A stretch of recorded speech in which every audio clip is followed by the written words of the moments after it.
जंगल के जोगनी पताल के नाग मन जोगरानी भेज जागे हमार भाग। दुश्मन में बाप, दुश्मन ही माई। जय हो बाबा मटुकनाथ की दुहाई। गांव देवी, वन देवी, मरघट के मसान, मन जोगरानी में अटकल परात। देसिका अभी प्रेम प्रसाद स्वरूप सिद्धि बरमाला आपन प्रेम जोगन के हाथ में छुआ के आपन गला में धारण करा। ओम मन जोगे रानी मिलंतु स्वाहा, निरहुआ से ब्याह हो खंतु स्वाहा, निर्विघ्न सुहाग रात मनंतु स्वाहा। निरहु बेटा, अब दक्षिणा द्रव दे के ब्राह्मण के भोज करावा। बाबा पुरनका नोट ना, नया वाला। हमार मन जोगरानी मिले के चाहिए। हाँ मिल जाए ना बाबा। अरे हफ्ता दिन के बाद तुहार मिलन जरूर होई। धन्य हो बाबा। जियत रहा। हम जीवन भर कमात कमात सुख के हो गई नी कौवा। आई एक मौसी के नानी लुटावता पंसवा और न टका। अरे हम भोरी से खोजत खोजत परेशान बानी कि हमारे 7,000 रुपया कहाँ गई। आई ससुर यहाँ लुटावता। हाँ नंदू शिवा पकड़ा धरा हमरा 7,000। पैसा ले ले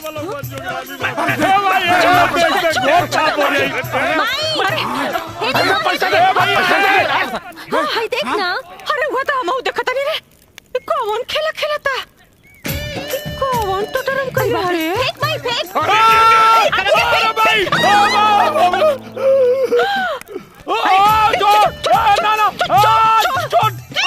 बहुत खर्चा वाला रे।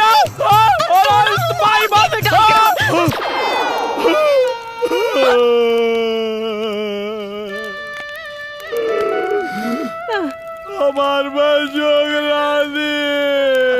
लो बाबूजी पैसा। अरे चल घरे। अरे तो हनी भूख खड़ा बाड़ा का रे। जल्दी गुरु का गाड़ी उठा। लौकी कोहड़ा चुरावे वाला चोर के 1,51,000 पर ब्याह होके जाता। आ तोरा के कौनो 51 रुपया ना पूछलस, उल्टा हमरे से दहेज मांगत रहले तन। अगर तेहू कुंडरुआ के नियन कहीं 2 पैसा कमैले रहते, छोट भाई नंदुआ के पहले तोर ब्याह होई, हम ले कुआं ठेलना रहते। और न टका। सुना, हमारा बियाह के चिंता छोड़ दो। काहे कि हम जब बियाह करब तो अपना मन जोगरानी से, और जब हमार मन जोगरानी दुल्ही बन के घर में आई तो ओकर जगमग जगमग चेहरा देख के सबकर अखिया चौनिया आ जाई। और न टका। मंजोगे रानी तोर गनी तेल लेवे। हमरा के कुछ नहीं सुने के। हमनी का आखिरी उम्मीद तो रही पे बा। अरे बंस बढ़ावे खातिर हमार भैया जहाँ भी जो भी लड़की से तोर बियाह तय के लिए बड़ा तोरा के वहाँ ब्याह करे के पड़ी। बता देता नहीं। और करिए इसे। हाँ। ए भाई तनी सोचना, लोग का कही थी गोर निरहुआ के करिया मेहरारू। अच्छा तू कहले बालू ना करिया आदमी से बियाह। आई देखा ऐसा लड़का पैदा भइल बा, पूरा देश भर के बतावे के पड़ेला। ई नौकर ना हमार छोट भाई है।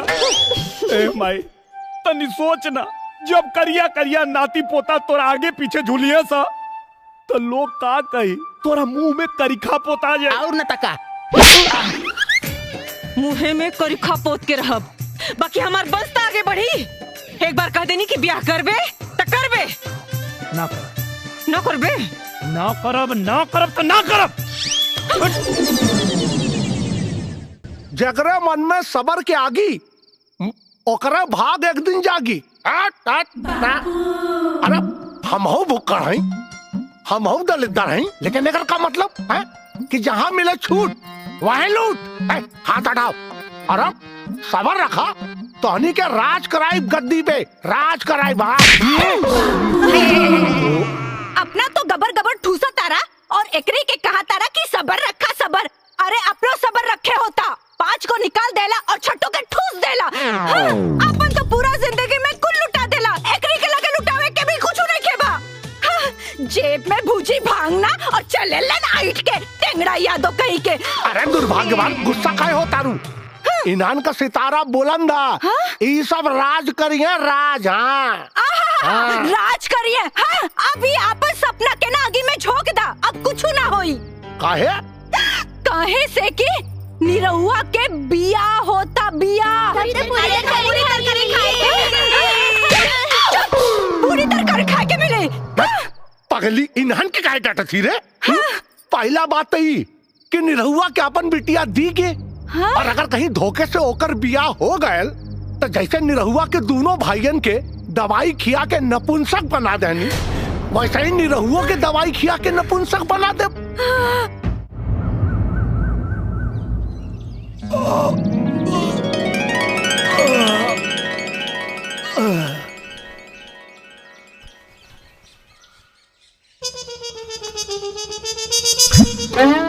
हमारा घर में लड़की के बियाह के मारो, पहलिया के बियाह तो अभी तय नहीं खे भइल।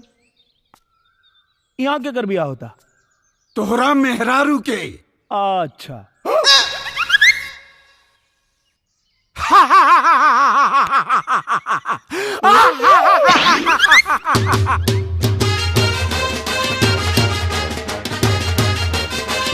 तू हमार दामाद होके वाला बड़ा, हम तार ससुर।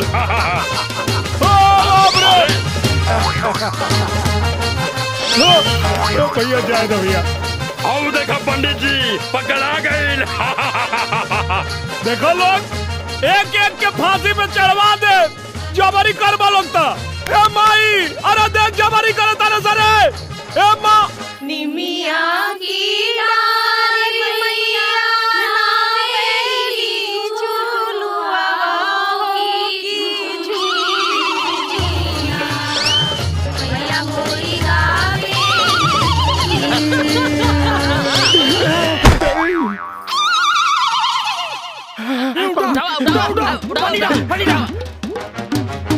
भैया काका भैया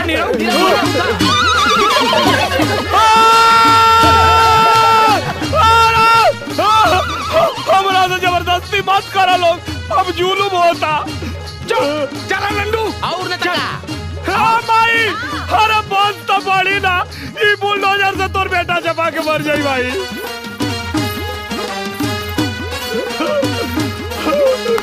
बाप रे बाप। बैठा। अरे बस बढ़ावे खातिर बेटा का बलि चढ़ाई लोग का हो। ओम स्वस्तिना शुभम तिलकम।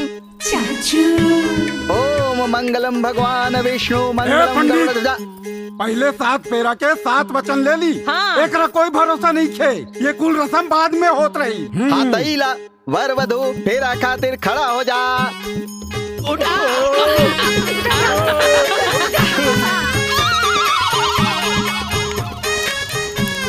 ओम सर्व मंगल मांगल्ये शिवे सर्वार्थ साधिके शरण्ये त्र्यंबके गौरी नारायणी नमस्तुते। ओम गुरुर् ब्रह्मा गुरुर्विष्णु गुरुर्देवो महेश्वरा गुरु साक्षात परम ब्रह्म। अरे चलाओ ना बेटा ठुसकी बान रे, जान चल जाए जान रे। अब पहले कराओ जाके मैदान रे, जान चल जाए जान रे। पंडित मंत्र पढ़ा, बहुत होगा नाटक तोर। ओम विष्णु विष्णु ओम जम्बू दीपे भरत खंडे आर्यावर्ते व्याकार्य। ये आदमी हो कि जनावर, हम कितना मेहनत से सब देवी देवता के बलौले बानी और ये ठुसकी गंध छोड़ के सब देवी देवता के भगावत चाहतारा। अरे तनिक देर कंट्रोल नहीं के होत का? अरे का कंट्रोल करी पंडित जी, सवेरे सवेरे खटिया से उठा के हमरा के मंडप में बैठा देले बाड़े से, अभी ले दिशा मैदान ने की कैले हो। ए पंडित चुपचाप मंत्र पढ़ा। ओम शुक्ल पक्ष सोमवार वासरे वैशाख मासे ओम गुरुर् ब्रह्मा गुरुर्देवो।